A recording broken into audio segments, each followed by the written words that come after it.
All right, so I want to discuss next with you how much should you set as a goal to make in 2019?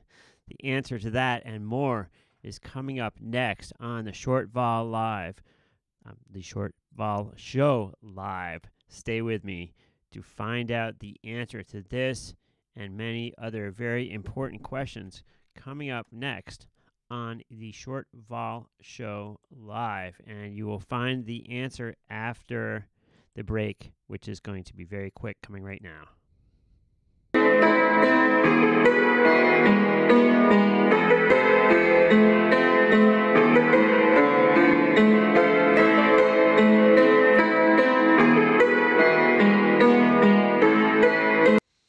All right, so welcome back. And so what is the answer? How much should you set as a monetary goal for 2019? Well, if you've been following me for a while, you're going to know the answer to this right away.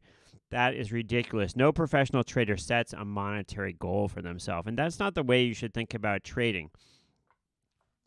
Trading does not happen in like an orderly fashion. It's not like punching in a clock and you get, $12 an hour or $1,200 an hour or whatever. Don't worry about how much, if you're having to think about how much you need to make this month, or if you're setting a goal like, oh, I'm definitely going to make X amount, or if you're saying, well, I'm some percentage, I've got X amount, so I can make X percent, and I'm going to set it up so I make X percent. I mean, that maybe is sort of a more reasonable thing, maybe to say, well, I've got X amount, I want to try to make X percent of it. But even so, that's not the right way to think of it. Going into a trading year, no professional trader thinks, oh, how much money, what's my goal of how much money to make? It's not about that at all. It's about looking for opportunity in the markets. It's about making good trades. It's about managing your risk. And, coming up with some number of how much you're planning on making, that's just not the way trading works at all. So if you've got that sort of thing in your mind, and if you thought you were going to come to this video and I was going to give you some number based on, like, I don't know, some criteria of like risk or something, try to rethink things. I'm not saying that, you're, that I'm smart and you're not or anything like that. I'm just saying that when we think about trading, we don't think about how much money we can make. We think about managing our risk, and we look for opportunities. And we think about patience, and we have discipline. And when you've managed your risk properly and you've made good trades, then what's left over is your profitability. And hopefully it works out for you. For me, I've known that the most profitable times in my trading, it has not come about in an orderly fashion. It is like big amount and then trying to hold on to it, or it's nothing, and then a big amount, or it's steady it's just been all over the board. It really has. And I think that's true for many people. But let me tell you, let's talk about goals though for the year, just in other parts of life, because we can set some goals in other parts of life. We can try to better ourselves in certain ways, or we can, the many small parts of our life that we have control over. One way of looking at life is that life is, lots of suffering, punctuated by several or some small areas of great joy or bliss. Some people think of it that way. There's all kinds of different ways of thinking about life. But as we mark our year in this sort of arbitrary manner of one year to the next, I like to set goals every year because maybe it keeps me motivated. For me, staying motivated to get up every morning and do something towards, the future and building into the future is very important. I like to think to think farther out in time. I heard once that the real smart people think farther out in time. Some people think about what they're going to do tomorrow. I'm talking about like the Bill Gateses or the real successful people. They look out farther in time. When they're doing stuff today, they're thinking about their plan for 5 years from now. What are my actions that I'm doing right now? How are those going to advance things for me 5 years from now? They're not thinking of, oh well, I'm hungry, so I'm going to eat let's have an awesome dinner this weekend, and who cares about what's going to happen next week, but let's just live life today, and it's going to be awesome. That's not the way people think about it who are truly successful. They think they have a plan, not for this week, not for this month, but for the next couple years, and they streamline all their actions towards that. It's also about delaying gratification. We will not party as much this week so that later on in life we'll have more. We will, being an adult, it turns out, unfortunately, is a lot of time is spent doing stuff you don't want to do. That's what being an adult is, it turns out. But we can get towards stuff we do want to do if we plan. And the other thing that is important to me, as a trader, you have this dilemma that you always have to come up with, the next day's trades. You have to go out every day and figure out how to make money. And it may be position trading, so it's not like every minute you have to come up with a new idea. But you always have to go out there and make your bread. So sometimes it doesn't feel like you're really building something. So in other parts of my life, I try to be building something to kind of compensate for that. So let me just tell you some of my goals for this year. And a lot of my goals are going to be based on you helping me, because the viewers are what make me as a channel. So one of my goals is to have 25,000 subscribers on YouTube by the end of the year. I'm at about 12,000 now, and I know these things don't grow. Just like trading, they don't grow in an orderly way. It's like, well, the biggest video I had this year so far was the James Cordier thing, where he came on YouTube and started talking about having lost money, and my video about that was the biggest one this year, but maybe or last year, I should say.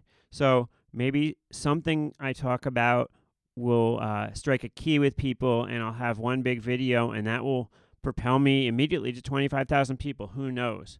My other goal, which you folks can help me with, is I want to get interviewed by a big media news outlet somehow, some way this year. I would love to get interviewed on CNBC about volatility, some sort of thing. I know many of the people who have come on my show have been on CNBC, but I've never been on a big media outlet. And so that is my goal.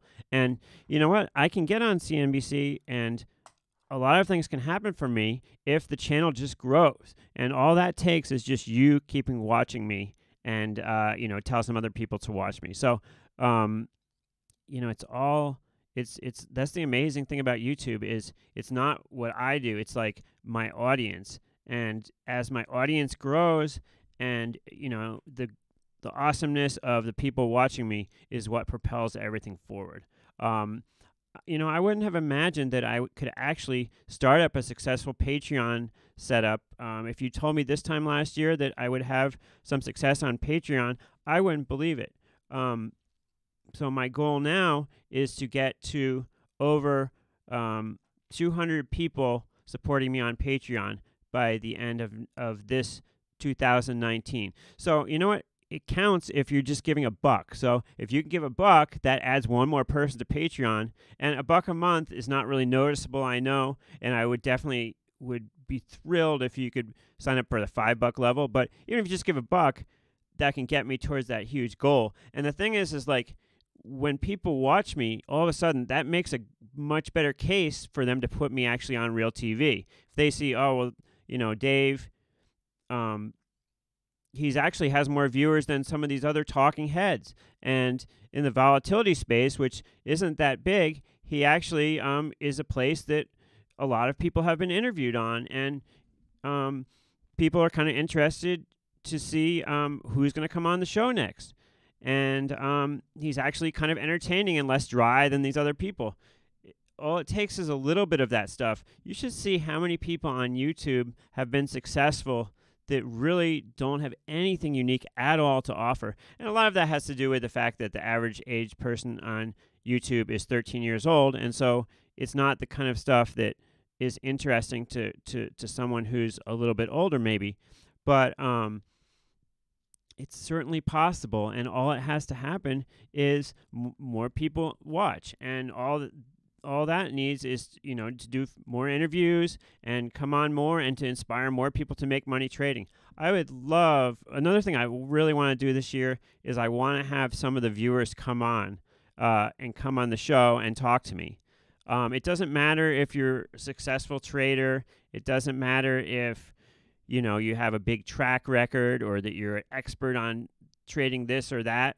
There's a ton of interesting people out there, and I talk to a lot of you all the time. You know who you are. I talk to a ton of people on the email and on Twitter and through all kinds of platforms. I talk to the viewers, and there's a ton of amazing, interesting stories and amazing people out there that watch right now.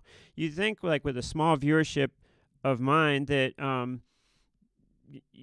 you'd think that it was limited, but it's amazing just with the amount of people I have right now, how many fascinating people are out there. So I would love to get viewers more involved and have people come on and talk about your trading setup and how it worked. And I think that would be interesting to a lot of the viewers too, to see that this trading thing, it is accomplishable. And the people that are trading the VIX are smart people who've keyed in on something that's doable. There's so many reasons why the short VIX trade is a great trade. Taking that variable out of the trade, which is that the VIX stays in a certain range. The VIX generally stays between, I'd say, about 9 and about 40, let's say, on the extremes. But most of the time, it stays between, let's say, about 11 and 20 or 11 and 30. And so it's not like a stock where you can just get run over to the upside and it just takes off and it never comes back. The VIX oscillates and it comes back. And just by taking away the variable and having that little bit of limiting the number of inputs into the model by the fact that there's that range from about, like I said, about 9 to, let's say, 35, 40, makes all these things possible as far as trading. So it's such an interesting space, and it's not really covered on YouTube. There's not a whole, there's some trading stuff on YouTube, of course, but most of it is either teach you how to day trade, or it's these guys telling you how much money they made, patting themselves on the back, but how does that really help you? Or they're telling you, oh, I can help you, but you're going to need to pay all this money, and then they put you in a chat room with 5,000 other people, and you don't really get to talk to anybody except other people in the chat room anyways. And you find yourself with this like $100, $300 a month bill, and you're like, what's going on here? And the truth about trading is you can figure it out for yourself, and there are resources available online. And in the end, after you've educated yourself a little bit, the best way to do it is to just get out there and start doing stuff. And your original ideas are what are going to propel you to success in trading in the end. And when I come on and talk about the VIX, and I talk about my strategies in the VIX, that's just an example of a way to make money trading. You could have a totally different product than the one I'm trading and still be able to relate to the struggles, the methodology, the way of thinking about human psychology, and the way the markets work. And, it's a process we all share together. I would love to be able to make $1 zillion trading right now and and like go on vacation forever. But, the struggle for me is just like everyone else's. Nobody hits a home run all the time, and everybody has to work for it. And no matter how great of a year you have one year, you still got to come back and get new ideas to start that next year over. And so I'd love to hear some of your ideas for this year. Like I said, my main ones are for the channel, 25,000 subscribers, land an interview on like a major, whether it be, I don't know, Fox Business, CNBC, NBC, some sort of major news source to just sort of, elevate my profile, shall we say. And the other thing that I would love to do is to have a bunch of my viewers make a ton of money this year. I would like nothing more than to have people come, and this happens to me already, where people come up to me and say, I trade way bigger than you do, Dave, and a couple of things you said to me got me in the right frame of mind, and I went out and made it a lot of money. That is like the incredibly most rewarding thing to me. It really is. And it's already happened a little bit, and I feel like last year was a really tough year. Obviously, if you told somebody, oh, somebody has a show about shorting volatility and what happened last year, some of the biggest spikes in volatility of all time, you would think we would be having like a going out of business sale right now. But, the reality is that a lot of the insight, and I don't take credit for it. I credit the people around me and the guests. A lot of the insight we've had was that there was a big possibility of a spike this year, and that we should stay small, and that even though this is called a short vol show, there are times when it makes sense to be long volatility or at least lay off being shorted. And there are, we're traders. We trade. We get long, we get short. The short vol show is the name of the show, but, it could just as well be called the long vol show because there are times for both. Now, we know because of the term structure mostly being in contango that edge is to the downside in vol ETPs. It's not like a normal equity, and that's why it's called the short vol show and why shorting volatility works more of the time than being long. And it's not really shorting volatility, it's shorting vol ETPs just because they don't track well to actual volatility. If it was just volatility, yeah, get long, get short it. But when it comes to vol ETPs, they decay over time. And nobody can argue with that. Pull up UVXY, pull up TVIX, and look at the chart. They all go straight down over time. And thus, figuring out a way to capitalize on the fact that they all go down over time is the essence of shorting volatility, and that is what we seek to learn about here on the show. So thank you for being part of it.